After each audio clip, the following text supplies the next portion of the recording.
지금 우리 윤성현 목사님께서 소개를 해주셨는데 저는 지금 시애틀에서 오직예수교회를 섬기고 있는 송기웅 목사입니다. 여러분들 오직예수교회 뭐 들어보신 일이 별로 없으실 텐데 2016년도에 제가 창립을 해서 사실 이 서부노예 가입은 작년에 했어요. 작년에 해서 뭐 신생교회나 다름이 없고 또 우리 담임 목사님께서 말씀해 주셨지만은 우리 담임 목사님하고는 헵시바 때부터 계속 같이 활동을 했었고 목사 안수도 같이 받고 아주 30년 지기 친구인데 또 이렇게 귀한 교회에서 강의를 이제 또 부탁을 하셔가지고 부족하지만 또 이렇게 서가지고 또 여러분들과 말씀을 나눌 수 있도록 해주신 거 뭐 목사님께도 감사하지만 무엇보다 아버지께 영광 돌리고 감사를 드립니다. 제가 오늘 여러분들하고 좀 나누고 싶은 말씀이 뭐냐면 방금 이제 우리 윤 목사님께서 말씀을 드렸지만은 자 제목은 이거예요. 자, 사흘길 광야 제사에 담긴 하나님의 구속 경륜이에요. 자, 사흘길 광야 제사에 담긴 하나님의 구속 경륜. 여러분들 뭐 많이 공부하셨겠지만 용어 정리를 한번 해볼게요. 왜냐하면 이제 구속 경륜이라는 말씀을 많이 우리가 들었지만 이게 어떤 의미인지 다시 한번 정리를 한다는 차원에서 한번 정리를 좀 해보겠습니다. 용어 정리를 좀 해볼게요. 자, 여러분들 뭐 1권부터 시작해가지고 쭉 다 배우셨지만 이 구원이라는 말이 있죠. 구원이라는 단어가 있는데 구원이라는 것은 뭐 각종 어려움이나 질병이나 괴로움 속에서 내 스스로가 헤쳐나올 수 없기 때문에 제3자가 그 어려움 속에서 건져주는 일이 구원이라고 말씀을 드렸죠. 가령 뭐 수영을 못하는데 물에 빠졌어요. 나 혼자 헤엄을 칠 수가 없으니까 자꾸 이제 깊은 물 속에 들어가요. 그럼 나 혼자 헤쳐 나올 수가 없기 때문에 이제 고난을 당하고 거기 빠져 죽을 수밖에 없는데 누가 지나가다가 수영을 잘하는 분이 그 발견을 하고 물에 뛰어 들어가지고 이제 나를 건져줬단 말이에요. 그러면 그 순간 그게 뭐냐면 그 물 속에서 내가 구원받았다고 얘기를 하는 거예요. 기독교의 구원도 마찬가지예요. 기독교의 구원도 우리가 다 저나 여러분들이나 죄 가운데 빠져 있잖아요. 죄와 사망 권세에서 스스로 헤어날 수가 없잖아요. 그 죄 가운데 빠져 있는 우리를 예수님께서 친히 건져 주셨기 때문에 우리가 기독교의 구원을 그렇게 주님께서 건져주는 것으로 설명을 하고 있는 것이죠. 그런데 이 기독교의 구원은 조금 특별해요. 여러분 가령 이제 10명이 물에 빠져 있어요. 10명이 다 물에 빠져 있는데 이게 예수님께서 우리가 성경을 통해서 볼 때 이 10명을 다 구원하시는 역사가 아니에요. 다 구원하시는 역사가 아니라 예를 들면은 이 2명, 3명을 하나님께서 그 죄와 사망 가운데 건져내시는 역사를 하시는 거예요. 이 2명, 3명이 누구냐면 에베소서 1장 4절 5절 말씀을 보시면은 어떤 사람들이 이렇게 구원을 받는 사람들이냐면 창세 전에 그리스도 안에서 어떤 사람들이냐면 예정된 사람들이 구원을 받게 돼 있는 거예요. 그냥 10명 물에 빠져서 사람 생각 같으면 다 구원해 주시면 좋을 것 같은데 그게 아니고 성경은 창세전에 그리스도 안에서 예정된 사람들이 구원을 받는다고 말씀을 하고 있어요. 아니 왜 그러면 10명을 다 예정해 주시지 2-3명만 예정해 주시고 나머지는 이렇게 방치를 해 두시느냐? 그거는 하나님의 그 깊은 뜻과 그 오묘한 계획은 우리가 다 알 수가 없어요. 그러니까 성경에서 이렇게 말씀을 하고 있기 때문에 예정된 자를 구원하신다 우리가 이렇게 생각을 할 수 있는 것이죠. 그러면 이 구원을 받는 예정된 이 사람들은 도대체 어떤 사람들이길래 이렇게 구원을 받을까요? 어떤 사람들이길래? 이 사람들은 다른 사람들에 비해서 좀 더 이 땅에서 선하고 뭐 아름다운 삶을 살고 도덕적인 삶을 살고 뭔가 하나님이 기뻐하시는 일을 자꾸 해서 그렇게 예정이 돼가지고 구원을 받는 걸까요? 그게 아니고 어떤 사람들이 예정이 돼서 구원을 받느냐면 우리 에베소서 1장 4절 5절 계속 읽어보시면은 뭐라고 되냐면 그의 기뻐하신 뜻대로 예정이 됐다고 말씀을 하고 있어요. 기뻐하시는 뜻대로. 왜 예정을 하셨느냐? 이분들을 왜 예정을 하셨냐면 하나님께서 이분들을 예정하시는 것을 기뻐하셨기 때문이라는 거예요.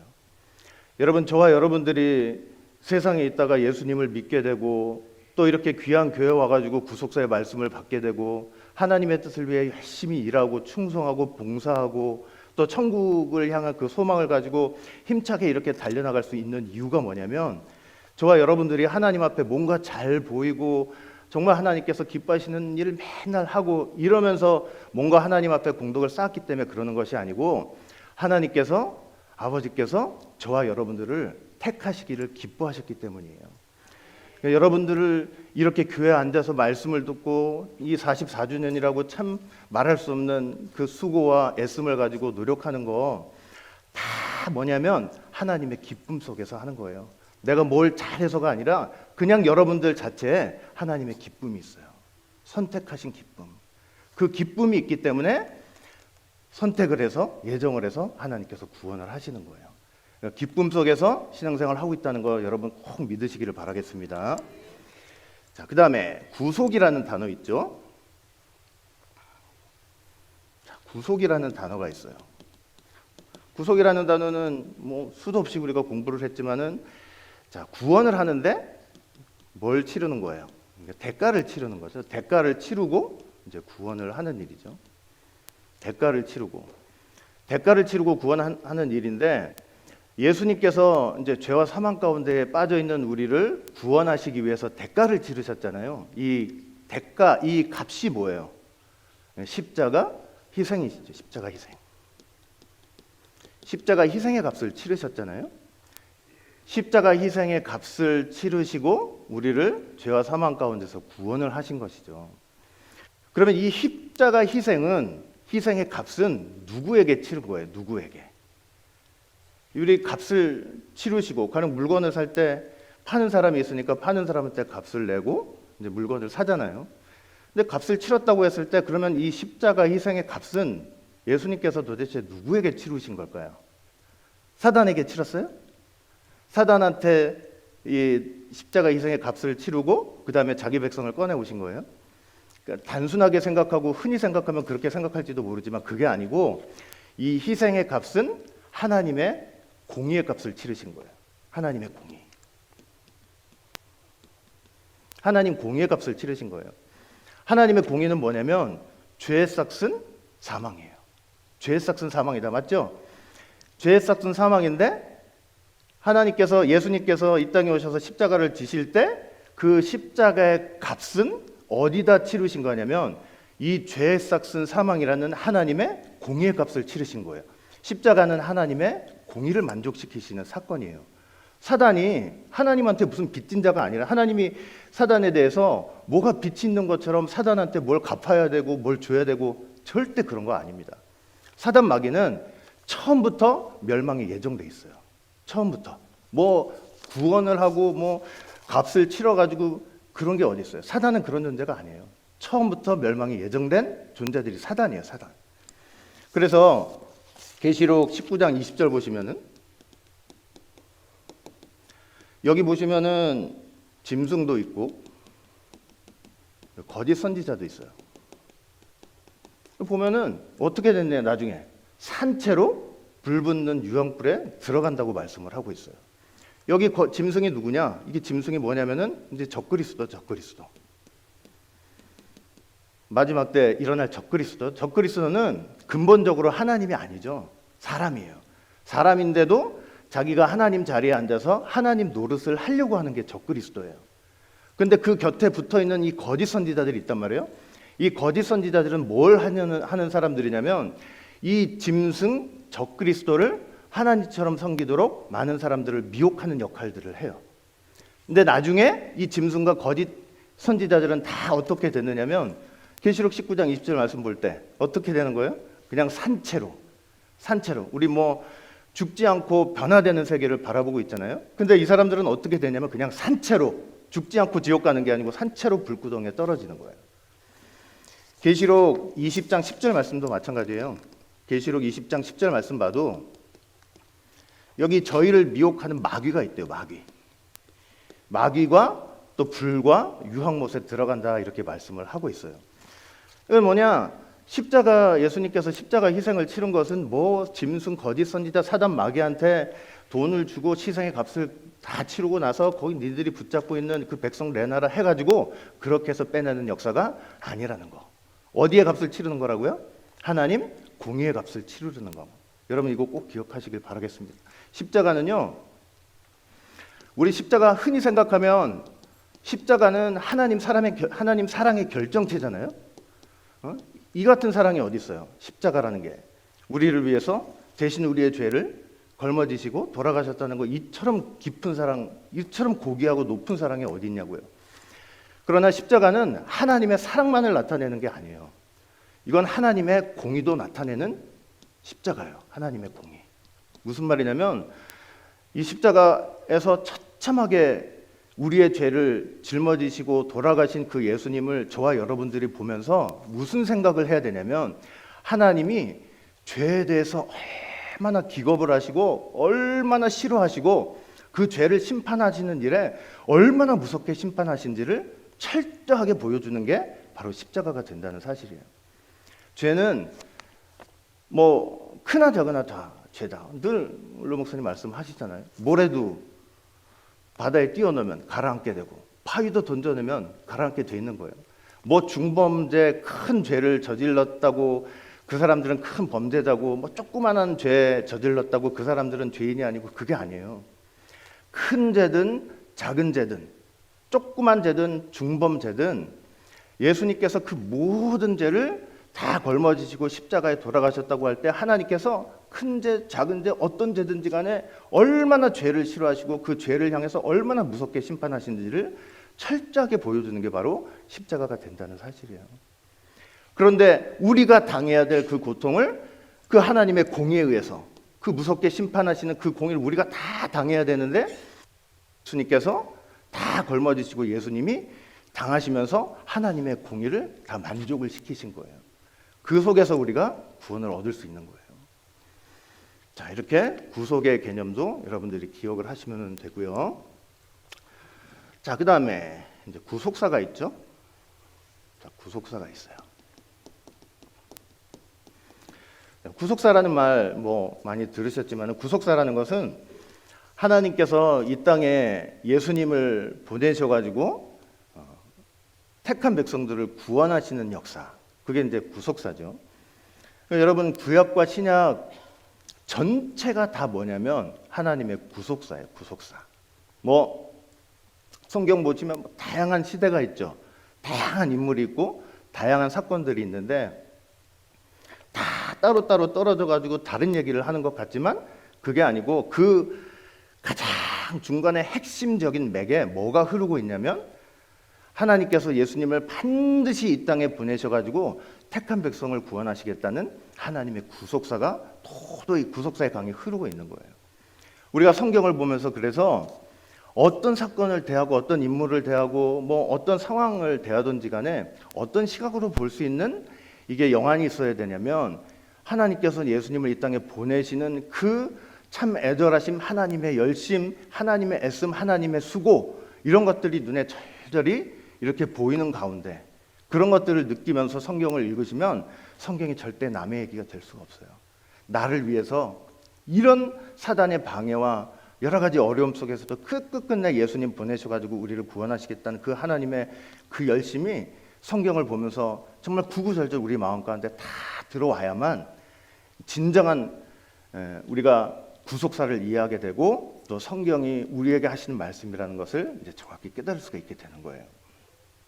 구속사는 이 성경을 관통하는 성경의 통일성을 얘기할 때 이 구속사가 성경의 통일성의 아주 중요한 핵심이다라는 것을 여러분들 기억하시면 되고, 자, 그 다음에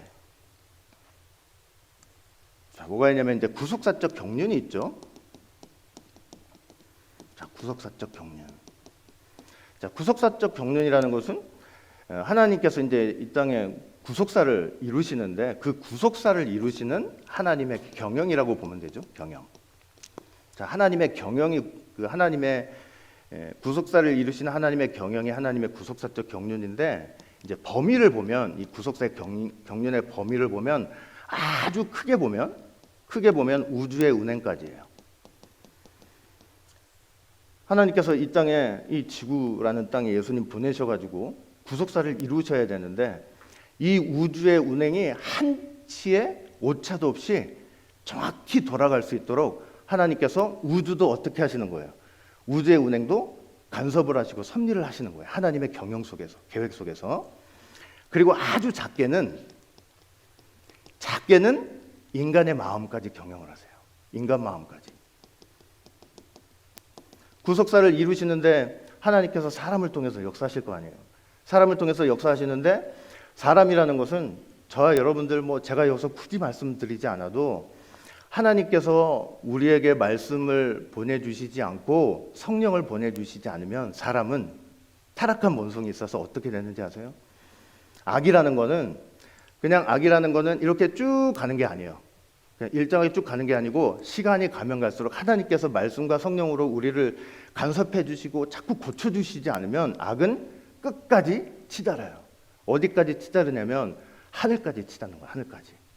계시록 18장 그래서 보면은 그 죄악이 하늘 끝까지 닿았다고 말씀을 하고 있잖아요. 죄는 가만히 놔두면 저희 안에 타락한 본성을 하나님이 와서 만져주시고 말씀으로 치유해 주시고 깨닫게 해주시고 회개해 주시는 역사가 없으면 우리는 어디까지 치닫게 되냐면 우리의 죄악은 하늘까지 치닫게 되는 거예요. 여러분 그 10대 재앙 바로왕 너무 잘 알고 계시잖아요. 바로왕이 계속 마음을 완악해 먹고 그랬잖아요. 그 완악해 먹다가 결국은 이제 하나님께서 완악해 하셨다 이 지경까지 갔단 말이에요. 완악해 하셨다는 것은 뭐냐면 적극적으로 그 마음을 오히려 이게 나쁘게 만드셨다기보다는 그 완악해진 마음을 하나님께서 더욱더 그냥 방치해버리시는 거예요. 놔둬버리시는 거예요. 그러면 바로왕의 이 완악함은 어디까지 갈 것 같아요? 이 가만 놔두시니까 바로왕의 그 완악함이 어디까지 가게 되는지 아세요? 자기 장자가 죽을 때까지 가는 거예요. 내 장자가 죽는데도 그 완악함을 돌이키질 않아요. 근데 죄송하지만 거기서 끝나지가 않아요. 이스라엘 백성들 다 보내놓고 이제 나 두 손이다, 두 손 들면서 항복이다 이래놓고 다 보내버렸잖아요. 이제 그걸로 끝난 줄 알았더니 이 완악한 마음을 거기 그 순간에도 돌이키지 않았어요. 끝까지 쫓아가가지고 제가 나중에도 말씀을 드리겠지만 결국 홍해에서 수장돼 가서 죽을 때까지. 사람의 마음은 타락한 본성은요 하나님께서 붙잡아 주시지 않으면 홍해에서 수장돼서 죽을 때까지 번성하는 거예요. 악이라는 거는. 악은요 이 땅에서 악이라는 거는 자기 길을 가는데 거침이 없어요. 하나도 거침없어요. 누가 뭐래도 막무가내고 하나님의 법이 어디 있어요? 하나님의 원칙이 어디 있고 하나님의 말씀이 어디 있어요? 그런 거 하나도 없어요. 그냥 자기 길을 가는데 어떤 장애물이 나오면 그거 다 걷어치우면서 결국은 홍해에 수장돼가지고 죽을 때까지 가는 거예요. 악이라는 것은. 하늘 끝까지 닿는 거예요. 하나님께서 지금 세상에 이렇게 악이 번성하는데 왜 가만히 놔두시는 것 같으세요? 왠지 아세요? 하나님이 기다리고 계시는 거예요. 그 악이 하늘 끝까지 찰 때까지 그 완악함이 완벽하게 찰 때까지 기다리시는 거예요. 그렇게 찼을 때 하나님께서 완전하게 심판을 하시는 거예요. 하루만이라도. 수천 년 동안 쌓아온 악이라고 해도 계시록 18장 보시면 하나님이 바벨론을 심판하실 때는 하루만에 하십니다. 하루만에. 그러니까 우리가 그 사실을 믿고 있다면 아무리 저런 악이 번성하고 내가 저런 악함 속에서 잘 믿음으로 견뎌낼 수 있을까? 버텨낼 수 있을까? 이런 걱정하실 필요 하나도 없어요. 결론이 뻔해요. 결론이. 끝까지 저와 여러분들은 주신 하나님의 말씀 꼭 붙잡고 주님의 십자가, 예수님의 십자가 우리가 그 나라 가는 순간까지 십자가 꼭 필요해요. 예? 십자가 없이 어떻게 신앙생활해요? 십자가 없이 하나님 어떻게 말씀을 받아요? 그 십자가 꼭 붙들고 끝까지 승리하는 저와 여러분들 모두가 되시기를 주 이름으로 간절히 축원을 드리겠습니다. 이 범위, 인간의 마음까지 이렇게. 그다음에 이제 내용을 보시면 이 구속사 경륜의 하나님 경영의 내용 보시면 하나님 경영이 얼마나 치밀한지 몰라요. 상상도 할 수가 없어요. 여러분들 회사를 하나 차려가지고 어떤 사장이 그 회사를 차린 시점부터 그거를 운영해가지고 이윤을 남길 때까지 얼마나 회사 사장이 괜히 돈 많이 받는 게 아니죠. 그죠? 이게 사업해 보신 분들은 다 알 거 아니에요. 그거 머리 써가면서 사람을 적절하게 배치해야 되고 그 시간에 맞춰서 해야 될 일을 딱딱 해줘야 되고 얼마나 할 일이 많고 얼마나 머리 쓰는 일이 많아요. 그냥 밑에서 일하는 사람들은 자기한테 주어진 일만 하면 되지만 사장은 그게 아니란 말이에요. 아니 한 회사를 경영하는데도 그렇게 머리를 써야 되는데 이 온 인류를 하나님의 택한 백성을 구속하시는 하나님의 경영이 얼마나 광대하고 치밀하시겠냐고요. 하나도 오차가 없는 거예요. 벌써 하나님의 경영은 창세 전부터예요. 창세 전부터. 창세 전부터 예수님을 이 땅에 보내시겠다는 그 계획. 그 다음에 타락했을 때 여자의 후손을 보내시겠다고 언약을 하시고, 언약만 하신 게 아니고 그 여자의 후손을 보내시기까지 그 길을 보존하시고 끝까지 지키시고, 마침내 예수님 딱 오셨을 때 예수님 십자가 지셨죠. 그 십자가는 하나님 구속 경륜, 하나님 경영의 최고봉이에요. 최고봉. 도대체 인간을 타락하는데 자기 아들을 보내셔가지고 십자가에 처참하게 달려 돌아가게 하시는 그 하나님의 계획은, 그 신비는요, 지금 우리가 와서 하나님의 성령님을 통해서 말씀을 통해 깨닫게 하시니까 아는 거지, 저런 죽음을 통해서 자기 백성을 구하게 하신다? 이런 계획과 경영은 사람이 그냥 알 수 있는 게 아니에요. 얼마나 귀한지 몰라요. 얼마나. 그러고 나서 이제 우리가 다 예수 믿고 구원받잖아요. 근데 저와 여러분들 한번 생각해 보세요. 예수 믿고 구원받는다고 하지만 우리가 어떤 믿음을 가지고 이렇게 예수님을 믿어야 하느냐, 그것도 항상 의문이고 항상 생각하면서 가는 거잖아요. 그러니까 예수님을 믿되 어떤 믿음, 어떤 도구와 어떤 수단을 가지고 그렇게 믿어야 되는지에 대한 계획도 하나님의 경영 속에는 다 포함되어 있는 거예요. 그래서 성경을 통해서 여러분들이 다 알 수가 있어요. 그런 모든 계획들을. 그러니까 이렇게 구속사적 경륜은 예수님을 이 땅에 보내셔가지고 우리 택한 백성을 구원하시기 위해서 우주를 운행하시고 인간의 마음을 경영하시면서 창세전부터 이제 예수님 다시 오실 때까지 세부적으로 하나도 빠짐없이 하나님께서 다 계획하셔서 그대로 이루어 나가시는 과정이라는 거, 여러분 꼭 믿으시길 바라겠습니다. 그냥 걱정할 거 하나도 없어요. 뭐 누가 뭐라고 하고 사단이 어떻게 방해를 뭐 하고 뭐 한다고 해도 이 하나님의 계획을 믿으면 되는 거예요. 그리고 지금 뭐 일어나는 어떤 일도 하나님의 계획 밖에서 일어나는 거 하나도 없어요. 하나님의 손 밖에서 일어나는 일 전혀 없어요. 다 하나님의 손 안에 있고, 하나님의 계획은 그 예수님을 통해서 귀한 구속사의 말씀을 통해서 당신 백성들을 반드시 구원해 내겠다는 거예요. 그런 속에서 모든 게 이루어진다는 사실을 믿고 여러분들 끝까지 믿음으로 승리하시길 바라겠습니다. 아시겠죠? 자, 용어 정리 이렇게 하고 잠시만 물 한 잔 좀 마실게요. 아유, 너무 귀한 분들 앞에 사다 보니까 그냥 목이 자꾸 타네요.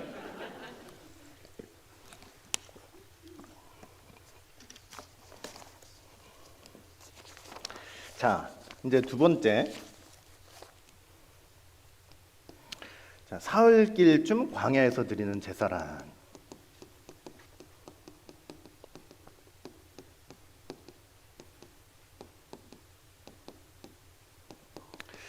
자, 사흘길쯤 광야에서 드리는 제사.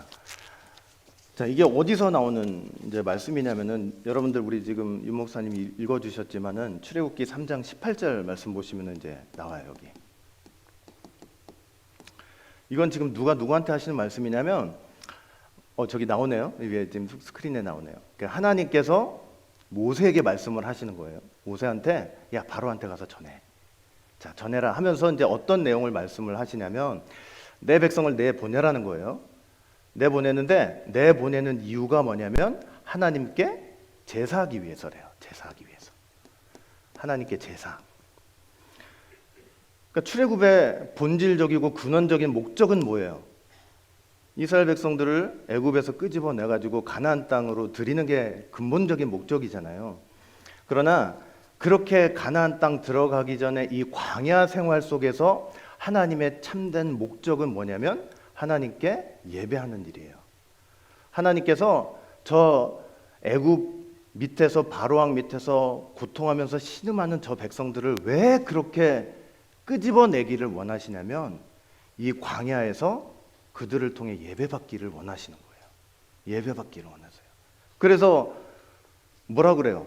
야, 내 백성 꺼내. 내가 당장에 가나안 땅으로 들여보낼 거야. 그게 아니잖아요. 꺼내라 하면서 뭘 하도록 하시겠다는 거예요.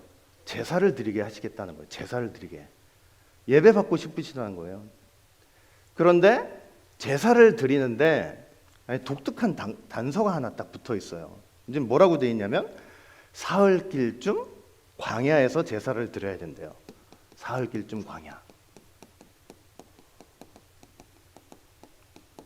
자, 사흘길쯤 광야에서 제사를 드려야 된다 이렇게 말씀을 하고 있죠. 자, 사흘길쯤 광야에서 제사를 드린다. 이렇게 말씀은 하셨지만 실질적으로 이스라엘 백성들이 제사를 어디서 드렸냐면 시내산 가서 드린 거예요. 시내산 가서 시내산에서 십계명도 받고 각종 율법도 받고 제사는 어떻게 드려야 되는지 성막도 짓고 이러면서 결국은 제사는 이제 시내산에서 드리게 돼요. 근데 시내산에 도착한 거는 1월 15일 날 이스라엘 백성들이 1월 15일 날 출애굽했죠? 출애굽해가지고 시내 광야에 도착한 거, 시내산에 도착한 게 뭐예요? 3월 1일이 3월 초하루죠. 그러니까 이거는 뭐 3일길 하고는 또 영 맞지 않는 그런 얘기 같아요. 네, 실제로 맞기는 해요. 그리고 또 하나, 또 뭐냐면 하나님께서 모세를 부르셔가지고 모세가 출애굽기 3장하고 출애굽기 4장을 보시면 모세 부르실 때 모세가 얼마나 빼고 자신 없어하고 얼마나 이렇게 거부를 했습니까? 근데 하나님께서 그 모세를 향해서 무슨 말씀을 하셨냐면 출애굽기 3장 12절 말씀을 보시면 이 말씀을 하셨어요. 뭐라고 그러셨냐면 하나님이 가라사대 내가 정녕 너와 함께 있으리라. 네가 백성을 애굽에서 인도하여 낸 후에 너희가 어디에서요? 이 산에서 그랬단 말이에요. 이 산에서 나를 섬기리라. 이것이 내가 너를 보낸 증거가 될 것이다. 이런 말씀을 하셨단 말이에요. 그러니까 하나님께서 애초에 모세를 부르셔가지고 아이고 나 같은 게 어떻게 그런 큰 일을 감당하겠습니까? 이렇게 얘기를 하면서 막 벌벌 떨고 있으니까 야 내가 너하고 반드시 함께 있을 거고 그리고 너는 분명히 이스라엘 백성들을 출애굽시켜가지고 이 산에서가 뭐냐면 지금 모세가 어디에서 부름을 받고 있어요? 호렙산에서 시내산에서 부름을 받고 있잖아요. 호렙산에서 시내산에서 부름을 받고 있는데 반드시 출애굽을 해서 이 시내산까지 와서 여기에서 하나님을 섬기게 될 거야. 그러면 그런 순간이 되면 내가 너를 보냈다는 증거가 될 것이다. 이렇게 말씀을 하는 거예요. 그러니까 처음부터 하나님은 이스라엘 백성들이 제사를 드린다고 할 때 하나님을 섬긴다고 하고 하나님을 예배한다고 할 때 어디서 드리기를 생각하셨던 거예요? 시내산이에요. 시내산이에요. 그런데 출애굽기 3장 18절을 보니까 바로한테 얘기하면서는 무슨 얘기를 하냐면 내가 사흘길쯤 광야에서 제사를 드리겠다 이 얘기를 하시는 거예요. 자, 그러면 자, 이 뭘까 이게 사흘길? 이 사흘길이라는 게 뭘까요? 사흘길은 하나님께서 뭘 염두를 해주시면서 저렇게 사흘길이라고 얘기를 하셨을까? 여러분 사흘길은 성경을 보실 때 이게 충분히 떨어진 거리를 가리켜요. 그리고 완전히 격리된 거리예요. 이건 제가 드리는 말씀이 아니고 여러분들 그 구속사 시리즈 2권하고 8권 보시면 다 정확히 나와 있어요. 충분히 떨어져 있는 거리, 완전히 격리된 거리를 가리켜요. 야곱이 외삼촌 라반의 집에서 일했잖아요. 일했는데 자기 양떼와 외삼촌 라반의 양떼를 이제 떨어뜨려 놓고 네 거 내 거 이제 구분하기 위해서 떨어뜨려 놨는데 며칠 길을 떨어뜨려 놨냐면 사흘 길을 떨어뜨려 놨어요. 창세기 30장 36절 보시면 이렇게 돼 있죠. 자기와 야곱의 사이를 며칠 길 떨어뜨리게 했다 그랬어요. 사흘 길. 이 사흘 길은 뭐냐면 서로 간의 양이 섞이지 않고 교미할 수 없는 거리를 떨어뜨려 놨다는 그런 의미인 거예요.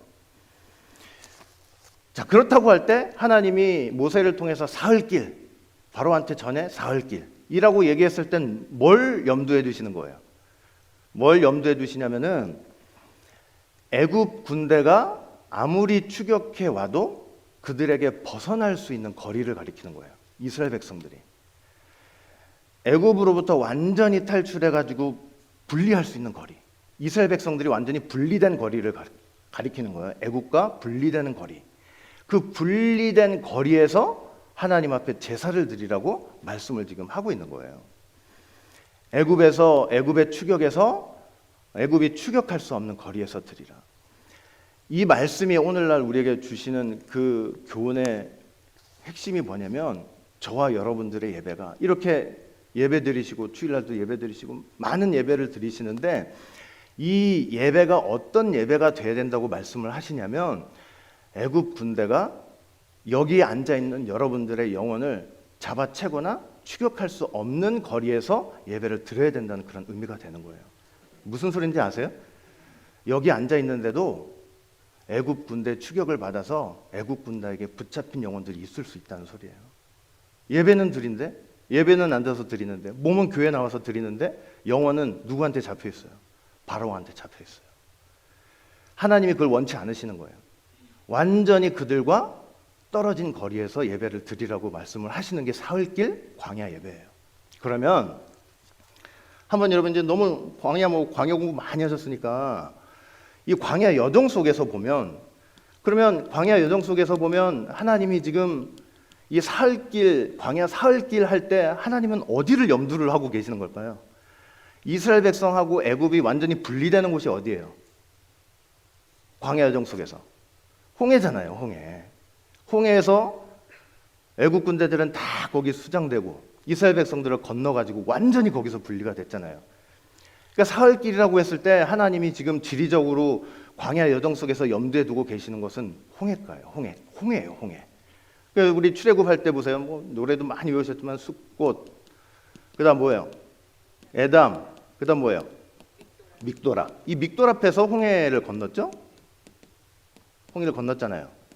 그리고 여러분, 이제 광야 사흘길 광야라고 했는데, 이 에담을 보시면 공부 다 하셔서 잘 하실 거예요.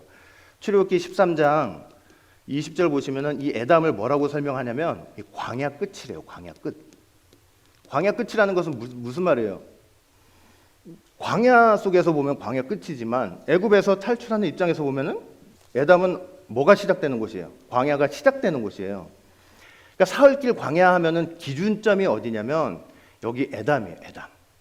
에담으로부터 사흘길이 되는 곳인데, 그 사흘길이 되는 곳이 바로 어디냐면은 홍해 사건이 일어난 믹도라피예요. 여기가 딱 몇 킬로냐면 75km. 이것도 여러분들 책 보시면 정확히 나와 있어요. 이 75km가 뭐냐면 이게 사흘길이에요. 사흘길. 75km가 사흘길인지 여러분 어떻게 알아요? 그냥 뭐 어림짐작해가지고 아는 거예요? 그게 아니죠. 성경을 보시면은 여기 신명기 1장 2절 여기 보시면은, 자, 신명기 1장 2절 보면은 호렙산에서 세일산을 지나 가데스 바네아까지 몇 길이래요? 10하루길이래요. 자, 호렙산은 어디라고 그랬어요? 시내산이죠. 시내산에서 어디까지?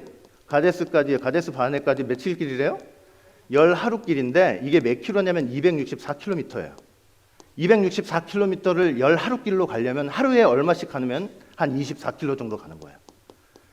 그러니까 우리가 하루길 하면, 이 광야 여정 속에서 하루길 하면 보통 어떻게 생각하시면 되냐면 24km, 25km 생각하시면 돼요. 정확히 에담에서 믹도랍까지 몇 킬로냐면 75km예요. 딱 뭐냐면 사흘길이에요. 하나님께서 모세한테 사흘길 떨어진, 광야 떨어진 곳에서 제사를 드리겠다라고 말씀하시는 것은 뭘 염두해 두시는 거냐면, 역사적으로 지리적으로 볼 때 이 믹도랍에 도착해서 홍해를 건너는 사건, 그래서 애굽 군대와 이스라엘 백성들을 완전히 분리해 버리시는 그 사건을 염두에 두시고 사흘길 광야 제사라고 얘기를 하는 거예요. 하나님은 자기 백성이 예배를 드리는데 애굽의 추격을 받아가면서 그 애굽 군대에 자기 백성들이 붙잡히는 것을 절대 원하시지 않는 거예요. 철저하게 분리돼서 나누어져서 절대로 애굽 군대가 추격할 수 없는 거리에서 예배를 드리기 원하시는 거예요. 다시 한번 말씀드리지만, 그래서 저와 여러분들의 예배도 어떻게 돼야 되냐면, 사단이, 바로왕 같은 게 추격할 수 없는 거리에서 예배가 드려져야 된다 하는 것을 여러분 꼭 믿으시길 바라겠습니다. 자, 이제 여기까지는 알았죠? 추격할 수 없는 거리에서 사흘길 예배를 드려야 된다. 자, 여기까지는 알았는데 그러면 도대체 사단이 추격할 수 없는 거리에서 예배를 드린다는 것은 내 현실 신앙 삶 속에서 뭐를 해야 되는 거냐. 이제 이걸 알아야 될 거 아니에요. 그렇죠? 그냥 3일길 예배가 사단이 추격할 수 없는 거리에서 예배 드리는 겁니다 하고 나가버리면 아무것도 안 되잖아요. 하나님의 경륜하고 상관이 없잖아요. 자, 세 번째. 그래서 우리가 이제 마지막으로 뭘 봐야 되냐면 이걸 봐야 돼요. 이 사흘길 제사는 어디에서 완성이 되고 어디서 분명한 성취를 나타내냐면 십자가에서요. 십자가에서. 자, 십자가 제사를 통해 본 사흘길 광야 제사.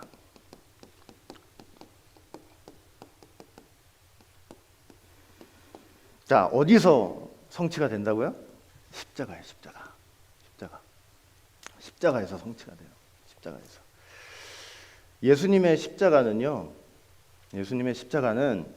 하나님이 모세에게 말씀하셨던 이 사흘길 광야 제사의 완벽한 모습이에요. 완벽한 모습이에요. 사실 여러분 이 십자가 자체가 광야예요, 광야. 광야가 어떤 곳이에요? 물도 하나도 없고 얼마나 목마른 곳이에요. 얼마나 사나운 짐승들이 많아요. 이스라엘 백성들이 광야에서 이런 모든 어려움들이 있는 걸 알기 때문에 하나님께서 다 보호해 주시며 간 거 아니에요? 근데 십자가 가만히 한번 생각해 보세요. 십자가를 한번 가만히 묵상해 보세요. 얼마나 목마른 곳이에요. 예수님이 십자가에 달리셔가지고 피와 물이 다 빠지시고 계시잖아요. 얼마나 목마른 곳이며 보이는 건 다 사람들이지. 예수님을 십자가에 못 박고 있는 로마 군인들, 그 십자가에 못 박힌 예수님을 보면서 비난하고 있는 이 종교 지도자들, 보이는 거는 사람의 이 탈을 쓴 인간들이지만 영적으로 보면 짐승들이에요. 짐승들. 사나운 짐승들이에요. 예수님 못 잡아먹어서 지금 안달하고 있는 짐승들이에요. 자기 백성이 광야에서 통과를 해야 되는데 그 자기 백성들을 못 잡아먹어서 안달이 난 그런 광야 짐승들이에요. 십자가는 어떻게 보면 이 세상에 있는 광야보다 어떤 곳보다 목마른 곳이고 무서운 짐승이 있는 곳이에요. 이런 곳에 예수님이 지금 홀로 달려 계신 거예요. 홀로 달려 계세요. 이 십자가 이 광야에서는 예수님이 그래서 오직 아버지밖에 바라볼 분이 없어요. 광야는 왜 광야 제사가 중요하냐면 광야는 누구의 도움도 받을 수가 없거든요. 왜 광야 제사를 드리라고 하시냐면 하나님께서 광야에 나가서 아무 도움도 없이 광야에 나가서 한번 생각해 보세요. 뭐 땅을 파가지고 농사를 짓겠어요. 뭐 수도꼭지가 있어 물이 나오겠어요. 정말 하나님께서 이 물을 반석에서 내주시지 않고 날마다 일용할 양식 만나를 주시지 않고 때로는 메추라기까지 보내셔가지고 고기를 먹이지 않으시면 광야에서는 누구도 살아갈 수가 없는 거예요. 완전히 하나님만 의지하면서 살아야 되는 곳이 바로 광야죠. 근데 십자가도 마찬가지. 십자가도 그 어떤 광야보다 너무나 목마르고 너무나 사나운 짐승들에게 둘러싸이는 십자가이기 때문에 예수님이 누구만 바라보시는 거예요? 아버지만 바라보시는 것이에요. 아버지만 바라보시는 것. 그리고 심지어 나중에는 그 하나님으로부터 아버지로부터 버림받아요. 죄를 뒤집어 쓰고 버림받는 자리까지 나간다니까요. 처참한 곳이죠. 처참한. 그런데 이런 십자가 광야에서 예수님께서 어떻게 하셨느냐? 사흘길을 걸어가신 거예요. 사흘길을 걸어가셔가지고 뭘 하셨냐면 사단이 절대로 추격할 수 없는 온전한 제사를 드리신 거예요. 왜 그런 제사를 드리셨는지 아세요? 예수 믿는 우리가 그 예수님을 통해서 예수님을 주로 고백하고 귀한 말씀을 들으면서 신앙생활을 해야 되는데 이 십자가 제사가 사단한테 얼마든지 사로잡힐 수 있는 제사가 됐다면 우리가 예수 믿으면서 신앙생활하면서 얼마나 사단한테 붙잡히면서 휘둘리겠냐고요. 그러겠어요? 안 그러겠어요? 예수님이 이렇게 광야에서 누구도 의지할 수 없고 심지어 하나님께 버림받는 그 상황 속에서도 그래서 어떻게 하느냐? 우리를 위해서 그 고독하고 힘든 3일길 제사를 드리시는 거예요. 한 발짝 한 발짝 가시면서. 여기 보니까 에담, 믹도랍. 에단 믹도랍 3일 길이라고 말씀드렸죠. 이스라엘 백성들이 하루길 가요. 이틀길 가요. 그리고 3일길 돼가지고 여기 도착했잖아요.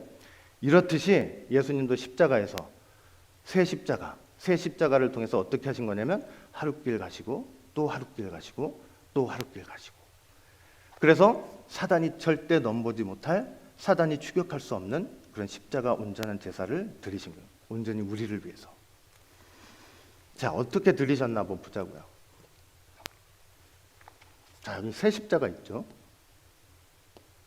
편의상 이제 이렇게 물 한 번 더 마실게요.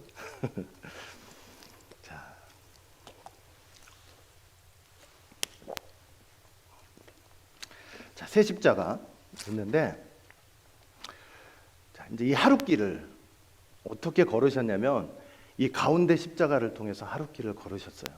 하루길을. 아담 보세요. 아담의 불순종. 아담 타락의 기본이 뭐예요? 핵심이 뭐예요? 핵심. 하나님 말씀에 불순종한 거잖아요. 뭐 죄졌다 뭐 여러 가지 설명할 수 있지만 핵심은 뭐냐면 불순종이거든요. 불순종으로 뭐가 왔어요? 어둠이 왔잖아요. 세상에. 캄캄한 어둠이었죠. 이런 어둠 속에서 예수님이 가운데 십자가를 통해서 어떻게 하루를 걸으셨냐면, 이 가운데 십자가는 무슨 자리예요? 하나님 앞에, 아버지 앞에 온전히 순종하는 자리예요. 순종하심으로 하루길을 걷는 거예요. 순종하심으로. 마태복음 26장 39절 말씀 보시면 여러분들 잘 아시죠?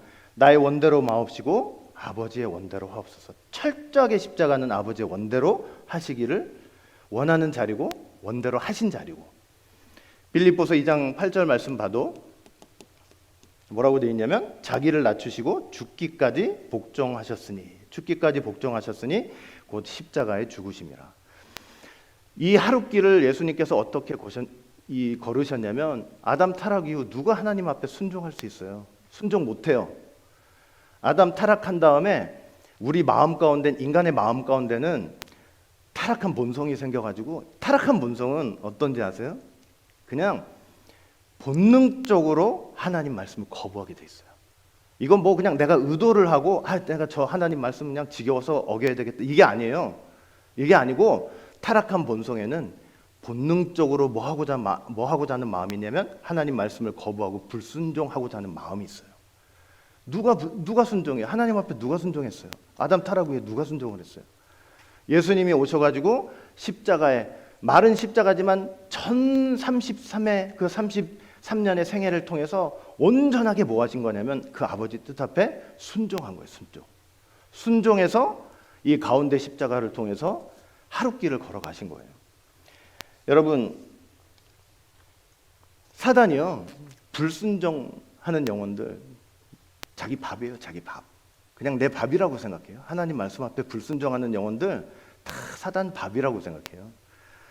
사단은 불순종하는 영혼은 다 내 것처럼, 막 이게 전쟁에 참여를 했는데 이긴 쪽이 어느 집에나 막 들어가가지고 그 세간살이 막 함부로 걷어가듯이, 불순종하는 영혼들을 그냥 자기 밥이에요. 아무데나 가가지고 다 제 거라고, 자기 거라고 주장하는 거예요. 소유권을 주장하는 거예요. 사단은 말씀에 순종하는 것을 죽기보다 싫어해요. 죽기보다 싫어요. 사단은 말씀에 순종하는 걸 원하는 게 아니고 자기가 하나님 되길 원해요.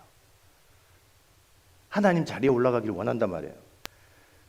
에스겔 28장 2절 말씀 보시면은, 나는 신이라 내가 하나님의 자리 곧 바다 중심에 앉았다.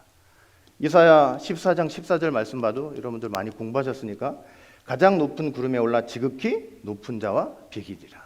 그러니까 사단은요, 본능적으로, 본성적으로 그냥 순종이고 뭐고 자기가 하나님 자리 되기 원하니까. 그러니까 사단이 왜 하나님 자리에 올라가기를 원하는 것 같아요? 사단은 이 생각을 하는 거예요. 하나님의 자리라는 것은 내 마음대로 할 수 있는 자리라고 생각하는 거예요. 근데 하나님의 자리가 내 마음대로 할 수 있는 자리예요? 사단의 생각처럼? 여러분, 절대 그렇지 않아요. 예수님이 하나님이시잖아요. 그 하나님이신 예수님이 이 땅에 오셔서 본인 마음대로 하셨어요?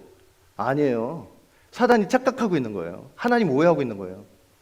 하나님이신 예수님이 이 땅에 오셔가지고 33년 살면서 평생 예수님이 하신 일은 아버지 명령을 영생으로 알고 순종한 일이에요. 순종한 일. 예수님 이 땅에 오셔서 순종하셨어요. 순종하신 거예요. 그게 이 땅에 오신 하나님의 참 모습인 거예요. 뭐 내가 하나님이다. 뭐 어떤 사람들은 계시록 보시면 여러분 생명나무들 되게 많잖아요. 계시록 22장 보시면 막 생명나무가 한 그루가 아니죠. 그냥 그러니까 그걸 가지고 나도 저렇게 생명나무가 많은데 나도 저 생명나무 중에 하나라고 자기가 생명나무래. 여러분 말 잘하고 그냥 말씀 잘하는 거 가지고 생명나무로 착각하는 거예요. 그 말 잘하는 그 마음 속에 뭐가 들어가 있는지 모르고 자기는 자기 스스로 잘할 거 아니에요. 내가 아무리 말씀을 유창하게 하고 논리적으로 정확하게 전달한다고 해도 그 말씀을 전하는 인간 본인 마음에 뭐가 있는지 본인은 잘할 거 아니에요. 욕심도 있고 남을 시기하는 마음도 있고 질투하는 마음도 있고 때로는 하나님 말씀에 불순종하고자 하는 마음도 있고 본인이 잘 아는데도 자기가 생명나무라는 거야. 이게 말이 돼요? 이 땅에 이 지구상에 하나님께서 보내주신 생명나무는 오직 한 분입니다. 한 분. 예수님밖에 없다는 거 여러분 꼭 믿으시길 바라겠습니다. 사람이 뭐 하나님이다? 내 말만 들어야 된다? 내가 생명나무다? 그 나라 가서 한번 생각해 보세요. 그 나라 가서. 그 나라 가서는 저도 어떻게 되는지 모르겠어요. 절대 이 땅에선 그럴 수가 없어요. 이 땅에서 구원자는 생명나무는 이 땅의 메시아는요. 군림하는 자로 오시지 않았어요. 세상 임금이 되려 하지 않으셨어요.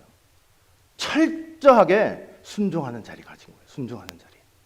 그게 이 땅의 메시아라는 증거예요. 증거. 겸손하고. 자, 사단은 이렇게 하나님 자리에 올라가려고 막 그러지만 결국은 이사야 14장 15절 보시면은 그 결론이 뻔해요. 그렇게 맨 위에 올라가려고 했지만은 그러나 내가 음부 곧 맨 구덩이에 빠치우리라. 이렇게 말씀을 하고 있죠. 그러니까 이렇게 순종하는 자리, 순종하는 자리 어떻게 순종하셨어요? 어떻게 순종하셨어요? 순종하실 때 예수님께서 순종하신다고 할 때 그 순종의 모습을 생생하게 보여주는 게 그 십자가에 매달리신 예수님의 모습 자체예요. 머리에 뭘 쓰셨죠? 네, 머리에 면류관 쓰셨잖아요. 면류관. 원로 목사님 말씀하셨죠. 면류관 쓰셨어요. 면류관 쓰셨다는 건 뭐냐면 내 의지로 쓴 게 아니잖아요. 사람들이 씌운 거지만 실제로 뭐냐면 아버지 뜻에 순종한 거예요. 내 생각을, 내 마음을 아버지 뜻에 복종시킨 거예요. 무슨 말이냐면 내 생각조차도 아버지 뜻에 복종시키는 거예요. 진짜 성도들 믿는 사람들은요, 내 생각도 마음대로 하면 안 돼요. 제 말 이해가 되세요? 생각도 내 마음대로 해서는 안 되는 거예요. 예수님께서 마지막 기도하신 게 뭐예요? 이 잔을 내게서 지나가게 하옵소서. 이 잔은 십자가의 잔이잖아요. 그런데 그러고 말았으면 십자가가 어떻게 됐겠어요? 지나가게 하옵소서. 그러나 나의 원대로 마옵시고 아버지의 원대로 하옵소서. 예수님도 신성이 있으시지만 인성이 있으셔서 이 잔이 지나가옵소서 기도하셨지만 그 마지막 기도를 하시면서 예수님의 그 자신의 그 생각도 아버지 뜻에 어떻게 한 거예요? 그냥 탁 같이 면류관을 쓰시면서 생각을 딱 제한해 버리신 거예요. 아니 말씀 자체고 하나님 자체인데 아니 내가 아버지 제가 꼭 이렇게 십자가에 달려야 사람들이 구원을 받겠습니까? 좀 다른 방법이 좀 있을 수 있잖아요. 그게 아니라니까요. 우리는 맨날 그렇잖아요. 좀 다른 방법이 없을까요? 좀 쉬운 방법이 없을까요? 내가 좀 덜 고통받는 방법이 없을까? 내가 좀 물질이든 시간이든 좀 덜 낭비하는 그런 쪽으로 가면 안 될까요? 그게 아니에요. 그냥 아버지 뜻에 사람들이 씌우는 순간 온전하게 그 복종하겠다는 그런 뜻이 있는 거예요. 거기에. 사람은 그래서 믿는 사람은 내 생각도 내 마음대로 해서는 안 된다는 거. 여러분 하나님께서 천지를 창조하실 때 이 바다하고 그 육지의 경계를 분명히 나누셨잖아요. 어떻게 하셨냐면은 자, 잠언서 8장 29절 보시면 잠언서 8장 29절 뭐라고 되어 있어요? 바다의 한계를 정하여 물로 명령을 거스리지 못하게 하시며 이랬어요. 저와 여러분들이 지금 이 땅에서 이렇게 편안히 살 수 있는 이유는 하나님께서 이 한계를 지어주셨기 때문이에요. 여기 지금 육지 있죠, 육지. 여기 육지 있죠. 그다음에 이게 뭐가 있어요? 바다가 있죠? 자, 그런데 이 바다가 자기 자리를 지켜야 될 거 아니에요. 만약에 자기 자리를 지키지 않고 이게 육지로 자꾸 넘어오면 이게 뭐가 돼요? 해일이 되고 뭐가 돼가지고 그냥 다 쓸어버리는 거잖아요. 근데 하나님께서 창조를 하시면서 어떻게 하셨냐면 이 육지와 바다의 한계를 정해가지고 이 물로 바다로 넘치지 못하게 하신 거예요. 그걸 명령하셨대요. 바닷물한테 명령하신 거예요. 너는 이 육지와 바다의 이 한계선을 넘어가지 말고 네 자리를 지켜라, 이렇게 말씀을 하시는 거예요. 자연은요, 이 말씀에 순종해서 자기 자리를 지키려고 해요. 근데 누구는 못해요, 그거를. 인간은 못하는 거예요, 인간은 자꾸 넘실 넘어가려고 그래요. 자꾸 넘어가려고 그래요.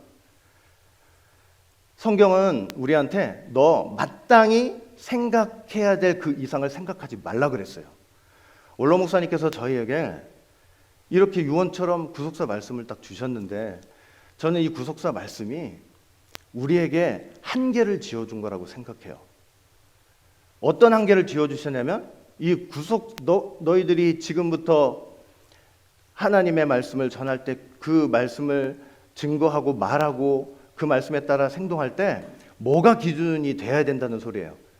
구속사 말씀이 기준이 돼서 이 안에서 하나님 말씀을 해석하고 이 말씀 안에서 말하고 이 말씀 안에서 순종해야 된다는 그 한계를 저어주신 거라고 생각해요. 이걸 자꾸 넘어가려고 하면 안 되는 거예요. 넘어가려고 하면 안 돼요. 하나님의 모든 귀한 말씀을 구속사 말씀 안에서 설명할 수 있어야 돼요. 설명할 수 있어야 돼요. 그게 지금의 구속사 시대고 그 구속사 말씀을 통해서 우리가 나가야 될 방향이라고 생각해요. 그걸 자꾸 넘어서려고 하면 어떻게 되느냐? 홍수가 나는 거예요. 노아 홍수 때 어떻게 됐어요? 노아 홍수 때 시편 104편 6절 보시면은 노아 홍수가 그거잖아요. 시편 104편 6절 보시면은 옷으로 덮은 같이 땅을 바다로 덮으심에 물이 산들 위에 덮었다. 노아 때는 뭐냐면 물들이 하나님의 명령에 의해서 어떻게 됐어요? 막 올라가지고 모든 육지와 높은 산들까지 15겹이 더 높게 덮어버렸단 말이에요. 그러면 뭐예요? 하나님의 심판인 거예요, 그거는. 여러분, 한계를 넘어서는 순간 내가 마땅히 생각해야 될 그 이상을 생각하는 순간 그 마땅히 생각해야 될 걸 넘어서서 생각하는 그 생각이 여러분 몰라서 그렇지 내 영혼에 홍수 심판이 돼요. 홍수 심판. 홍수 심판이 돼가지고 내 영혼을 다 잠기게 만드는 거예요. 근데 여러분 노아 때 사람들이 그 홍수가 나가지고 그 콧구멍에 물이 들어가서 죽는 순간에도 깨달았다고 그랬어요? 못 깨달았다고 그랬어요? 못 깨달아요. 내가 막 생각한 거 이게 하나님의 깊은 말씀이다 이러면서 자기 멋대로 생각하는 그게 사실은 홍수가 돼서 나를 숨막히게 하고 나를 지금 죽이고 내 콧구멍을 막고 있는 역사라는 걸 상상도 못하는 거예요. 깨닫지 못하고 죽어가는 거예요. 이 시대는 구속사 말씀 안에서 설명하는 시대, 이 안에서 신앙생활을 해야 된다는 하는 그런 시대라는 것을 우리 LA 늘 푸른 교회 성도들은 꼭 기억하시기를 바라겠습니다. 양손에 못이 있었죠?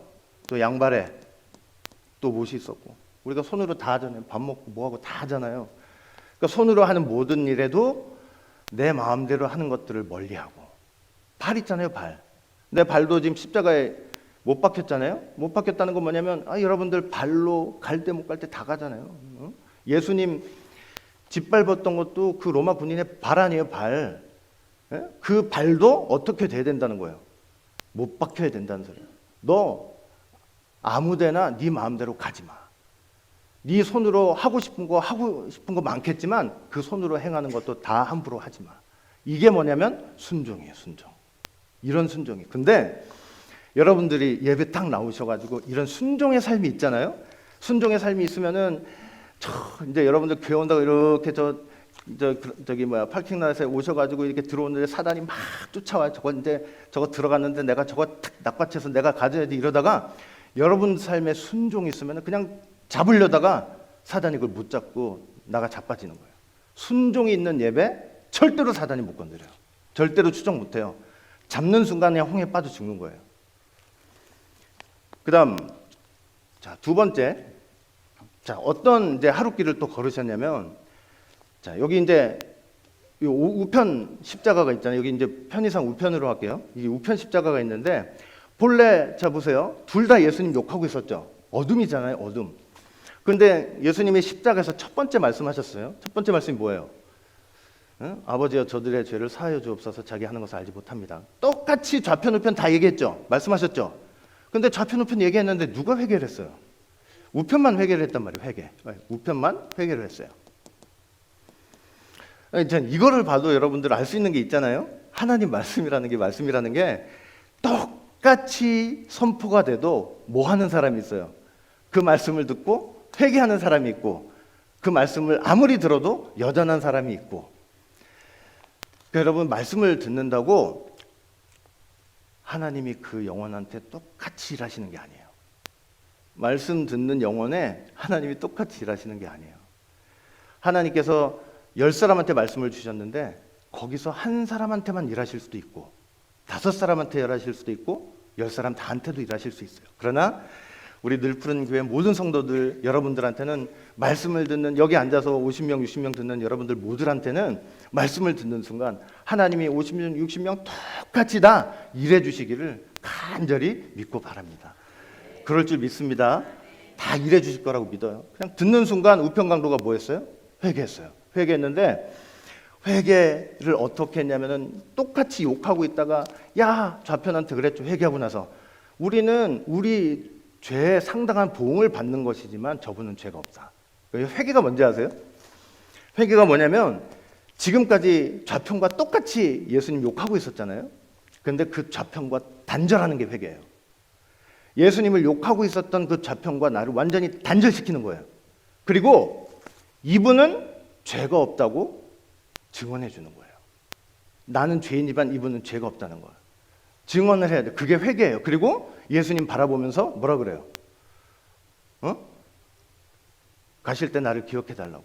그랬더니 그 말 듣자마자 예수님이 바로 뭐라 그래요? 이제 요 순간에 또 하루길을 딱 걸으시는 거예요. 바로 뭐라 그래요? 회개를 했더니 네가 오늘 나와 함께 낙원에 있으라. 저는 이 오늘이라는 단어가 너무나 행복하고 참 좋아요. 이 오늘은요 너무나 귀한 시간이에요. 사단이 틈탈 수 없는 시간이에요. 내일 내가 너 구원해 줄게. 그러면 어떻게 돼요? 그 오늘과 내일 사이에 사단이 틈타요. 틈타.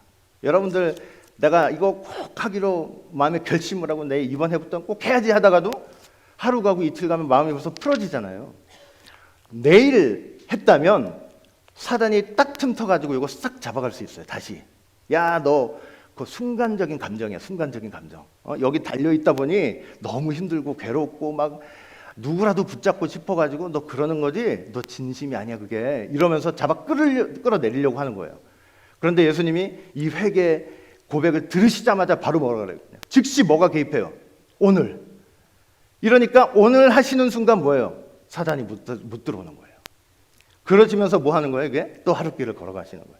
여러분, 우리의 예배가 회개가 있는 예배가 되어야 합니다. 회개가. 여러분들이나 저나 어떤 죄를 지었든지 간에 정말 이 성전을 나오시면서 하나님 말씀 앞에 진심으로 말씀에 의지해서 회개하잖아요. 회개합니다. 그러면 그 회개하는 영혼에 즉시 어떤 축복이 오는지 아세요? 오늘의 축복이 바로 가버리는 거예요. 오늘 네가 나와 함께 있을 거다. 그럼 사단이 감히 건드리지 못해요. 사단이 추격할 수 없는 예배가 돼버리는 거예요. 자, 그 다음에 이제 마지막으로 이제 뭐가 하나 남았어요. 자, 이제 요거 하고 마칠 거예요. 이제 좌편이 하나 남았죠. 이 좌편 진짜 악독하죠. 예? 야, 진짜 이럴 수 있을까? 이제 곧 죽잖아요. 예? 매달려서 곧 죽잖아요. 아니 이분이 그리스도라고 메시아라고 얼핏 들었고 우편에서 이렇게 해가지고 너 오늘 나하고 낙원에 있을 거다 이 말까지 들었으면 저 같으면요 좌편에 달려있다가 저 같으면 한 실월아기 소망이라도 거기에 걸어보고 아이고 저도 좀 같이 좀 해주시면 안 될까 이 말이 나올 것 같아요 저 같으면. 야 근데 끝까지 지독하죠 진짜 끝까지. 누가복음 23장 39절 보시면은 자, 누가복음 29장 39절 말씀 보시면 뭐라고 돼 있어요? 달린 행악자 중 하나는 비방하여 가로되 그래요. 비방하여. 이 비방한다는 소리가 뭐냐면 그냥 단순히 이렇게 비난한다는 소리가 아니고 이 원어를 보니까 책망하는 투로 말하다, 욕설을 하다, 모독하다 이런 의미가 있어요. 끝까지 이런 걸 다 보고 자기도 죽고 그나마 이게 한 올락이 이게 소망이 될 수도 있는데 끝까지 예수님을 욕하는 거예요. 끝까지.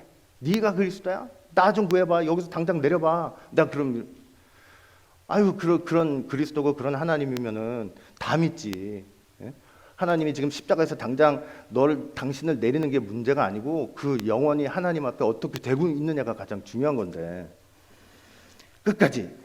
악에 바친 사람들은요, 그래서 한 번 그 악의 길을 걸어가는데 그걸 자꾸 돌이키지 못하고 그 길을 자꾸 가게 되면은 악에 바친 사람들은 어떤 일이 있어도 그 악에서 돌이키지 않아요. 결국은 그냥 끝까지 가요. 아까도 말씀드렸지만 그냥 죽을 때까지 가는 거예요, 그냥. 그런데 이 길 이대로 놔두면 돼야 안 돼요? 안 돼요. 왠지 아세요? 우리가 다 이루고 있거든. 얘만 욕할 게 아니고 죄송한데 우리가 다 이루고 있거든요. 여러분들 정말 어렵고 힘든 고난 만났을 때 이 우편 강도와 같이 그 하나님 말씀 앞에는 심령을 다해서 나는 틀리고 당신은 옳습니다. 당신의 나라 가실 때 나를 좀 돌아봐 달라고 그런 기도 하시면서 사세요. 우리 못하잖아요 그거. 악에 바칠 때가 더 많죠. 어떻게 하나님 내가 지금 수십 년 하나님 믿고 교회 나면서 헌금을 한 게 언제고 내가 이렇게 행사했다고 그냥 맨날 나와서 청소하고 빨래하고 밥하고 다 일했는데 나한테 어떻게 이럴 수가 있냐고 여러분들 얘기하는 게 아니고 제 심령 속에서 그런 게 있어요. 그런 게 더 많잖아요. 우리가 지금 여기 달려있는 건데 아유 그래 저런 못된 인간은 그냥 죽어도 싸. 그러면 우리도 같이 죽어도 싼 인간들이 되는 거예요 여기서. 예? 그러니 이거 가만 놔두면 안 되시는 거예요. 하나님이 이거 예수님이 십자가 달려서 이거 가만 놔두면 안 되는 거예요. 어떻게 하셔야 돼? 아유 저 무지한 저거. 죽어가지고 지금 하나님께 철저하게 버림받는 것도 모르고 저 악에 바쳐서 예수님한테 악강거리고 내가 저런 인간을 위해서도 예수님 어떻게 하시는 거야? 이쪽으로 가시는 거예요. 어떻게 하셨는지 아세요? 네 번째 말씀 통해서. 네 번째 말씀이 뭐예요? 엘리 엘리 라마 사박다니 나의 하나님 어찌하여 나를 버리셨나이까. 이거 지금 예수님이 누구 입장에서 말씀하시는지 아세요? 이 입장에서 말씀하시는 거예요. 좌편 입장에서. 좌편은 깨닫지 못하니까 예수님이 저 몽매한 하나님께 죄를 짓고 깨닫지도 못하고 버림받고 있는 그것도 모르면서 마지막까지 악악거리고 있는 저 인간의 자리를 예수님이 대신 거기 들어서 계시는 거예요 지금. 그래가지고 하나님을 향해서 어찌하여 나를 버리셨나이까. 이 자리가 지금 하나님께 버림받고 있는 자리라는 것을 선포하시는 거예요. 그리고 실제로 하나님 앞에 버림당했고 예수님이 왜 하나님의 버림을 당하죠? 하나님의 아들인데? 예수님은 당할 리가 없죠. 그러나 예수님이 우리의 죄를 짓고 다 지시고 이 자리까지 내려가셔가지고 하나님 앞에 그런 외침을 외치시면서 우리 대신 버림을 당하신 거예요. 예수님이 우리 대신 버림을 당하셨으니까 우리가 하나님 말씀 안에서 버림을 안 당하고 있는 거예요. 이게 얼마나 귀한 십자가예요. 얼마나 귀해요. 얼마나. 이 자리를 이 저주의 자리를 복의 자리로 바꾸셨는데 어떻게 바꾸셨냐면 죄를 못 깨닫는 자리에서 죄를 깨닫는 자리로 바꾸시는 거예요. 우리의 예배가 어떤 예배가 되어야 되느냐? 사단이 추격할 수 없는 예배는 어떤 예배가 되어야 하느냐? 하나님 앞에 죄인인 것을 깨닫는 예배가 되어야 된다는 사실이에요. 여러분 잠깐만요. 우리 요한일서 8장 10절 한번 요한일서 1장 8절부터 10절 보시면은 여기 뭐라고 돼 있냐면 한번 잘 보세요. 만일 우리가 죄 없다고 하면 스스로 속이는 거래요. 나를 속이는 거래요. 나 죄 없는데요? 나 잘못한 거 없는데?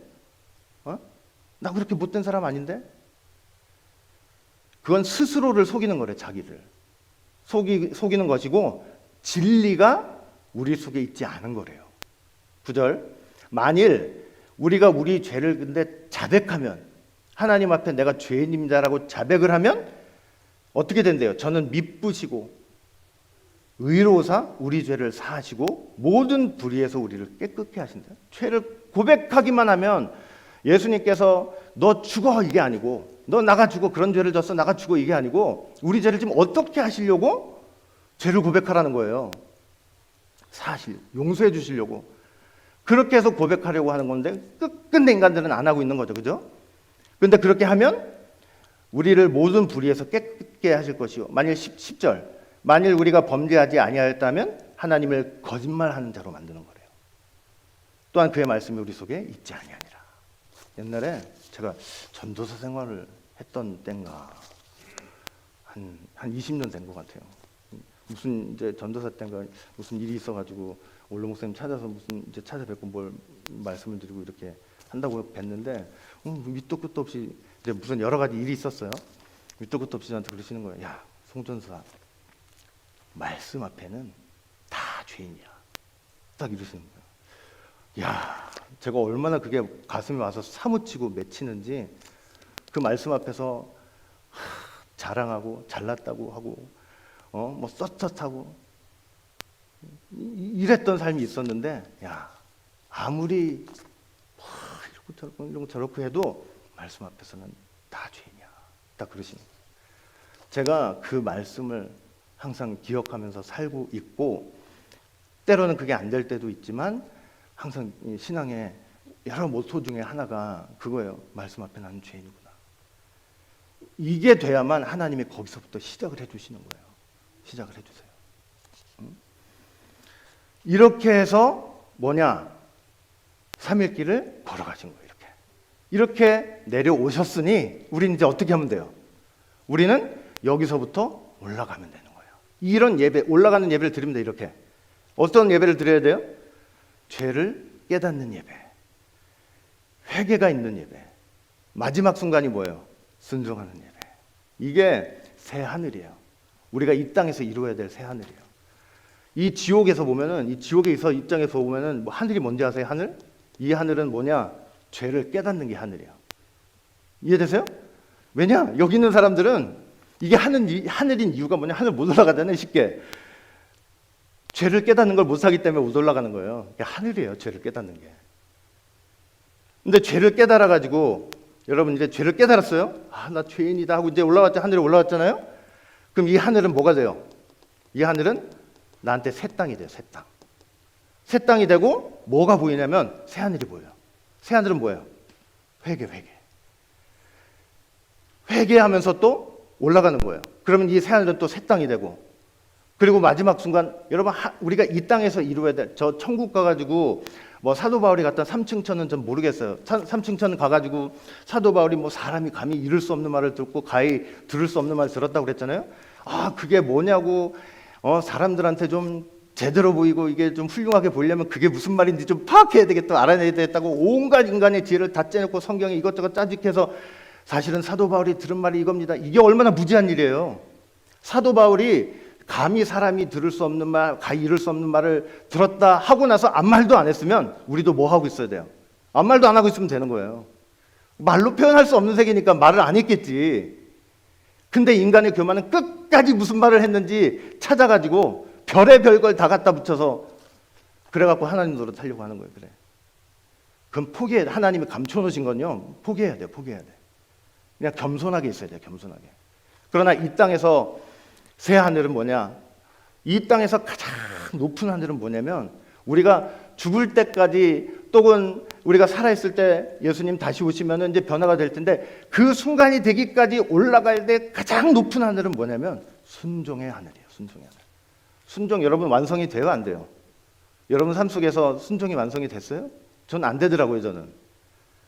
그 하늘은요, 이 땅에서 우리가 사는 동안에 끝까지 그 말씀 앞에, 구속사 말씀 앞에 우리가 순종하기를 애쓰면서 가는 길이 돼야 되는 거예요.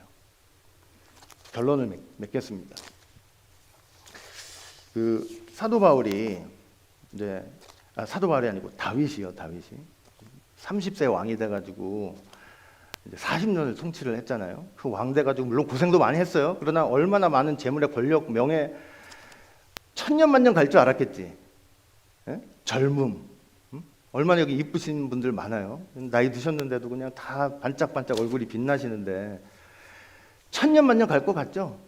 시간이 가니까 어떻게 돼요? 다윗도 아는 거예요. 안 거예요. 깨달은 거예요. 막판에 가가지고. 야, 내가 누렸던 권력, 명예, 내 젊음. 죽을 때가 돼 보니까 느낀 거예요. 고백을 해요. 역대상 29장 15절 보니까 내가 지금까지 나그네 삶을 살았던 거구나. 내가 지금까지 지나왔던 세월이 그림자같이 지난 거구나. 이걸 깨달은 거예요. 하나님의 영원하신 말씀과 그 뜻 앞에 인간은 나그네인 거예요. 나그네. 지나가는 존재예요. 그 시간에 우리가 해야 될 게 뭐냐? 하나님의 말씀 내 거예요? 아니잖아요. 하나님 거잖아요. 구속사 말씀 내 거예요? 주신 거잖아요. 그걸 청지기가 돼서, 청지기 뭔지 아시죠? 청지기. 내 거 아니지만 종인데 잠시 맡아가지고 이윤을 남기기 위해서 힘써 일하는 거예요. 빛도 없이 이름도 없이 그냥 힘써 일해가지고 내 시대를 충성하면서 그렇게 보내면서 가면 되는 거예요. 나는 영원하지 않거든요. 제가 영원하지 않거든요. 저 오랜만에 보신 분들 있잖아요. 서울에 갔더니 배 목사님하고 되게 친한데 저를 딱 보자마자 두 마디를 딱 하시더라고. 너 왜 그렇게 배가 나오고 머리가 그렇게 까졌어? 그러시는 거예요. 저 이럴 줄 몰랐거든요, 제가. 이제 50밖에 안 됐는데.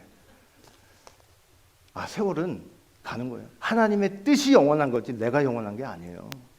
나는 그 지나가는 10월 속에서 나한테 맡겨진 일을 최선을 다해서 청지기 사명을 갖고 하면 되는 거예요. 그리고 그날 올라가잖아요. 24장로 있죠. 머리에 면류관 썼어요. 24장로가 누구예요? 구약 12지파, 신약 12제자, 신구약 성도들 대표들 아니에요. 이 땅에서 열심히 하나님의 뜻을 일하다가 천국 가가지고 면류관 받은 거예요. 그 면류관은 스테파노스예요. 그거는 왕관이 아니에요. 왕관이 아니고 경기에서 이긴 사람들이 쓰는 이긴 사람들이 그 올림픽 같은 거 해서 이겼으면 이렇게 쓰는 그런 승자들이 쓰는 관이에요.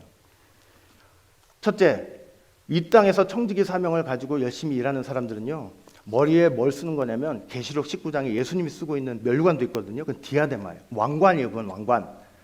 이 땅에서 열심히 말씀을 맡아 일하는 사람들은요, 왕관을 쓰려는 자가 아니에요. 디아데마를 쓰려는 자가 아니에요. 내가 이 땅에서 왕이 돼보겠다고 애쓰고 노력하면서 사는 사람들이 아니에요.